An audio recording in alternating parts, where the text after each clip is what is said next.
Axel de Tarlet, bonjour. Bonjour Mathieu. Le monde bouge, Axel, et un retour au travail, c'est à la une évidemment aujourd'hui. Un retour au travail crispé. Partout dans le monde, le débat s'envenime entre ceux qui veulent reprendre le travail au plus vite et ceux qui craignent d'attraper le virus. Oui, et on entend même des noms d'oiseaux volés. Vous savez que la CFDT accuse la CGT d'insultes homophobes, et ce suite à un tract de la CGT Infocom. Alors je ne sais pas si vous l'avez vu, on voit Laurent Berger, le leader de la CFDT, torse nu, c'est un montage, collier autour de cou. Il est tenu en laisse par Geoffroy de Bézieux du MEDEF, dominateur en cuir, avec comme commentaire « Sado et Mazo, une production MEDEF d'été ».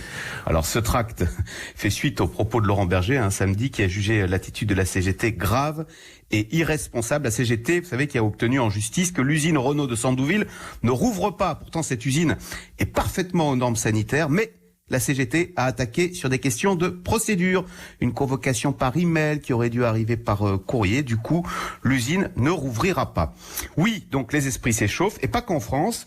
Figurez-vous qu'aux États-Unis, de la même façon, Elon Musk, le patron de Tesla, menace carrément de quitter la Californie s'il ne peut pas rouvrir son usine. Et au passage, dans un tweet, il a dénoncé les décisions administratives prises par de petits fonctionnaires non élus. En fait, nous sommes tiraillés entre la peur du virus et la peur des fins de mois. C'est ce que dit Yves Verrier, le secrétaire général de Force ouvrière.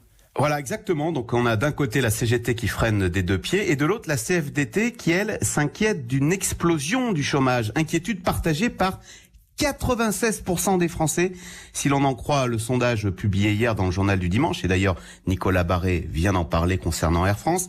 L'enquête INSEE également montre que jamais, depuis que les statistiques existent, jamais les ménages n'ont été aussi inquiets sur leur niveau de vie futur. Donc oui, malgré la peur du virus, on sent bien que si on veut préserver notre mode de vie, ne serait-ce que pour payer l'hôpital, eh bien il faut bien reprendre le chemin du travail, avec une inquiétude sourde. Que fera-t-on si une seconde vague du virus vient nous déborder? Axel de Tarlet, qui termine par une question. J'ai pas la réponse, Axel. Ne comptez pas sur moi ce matin. Le monde bouge et vous le racontez tous les matins. Je repose cette question simplement.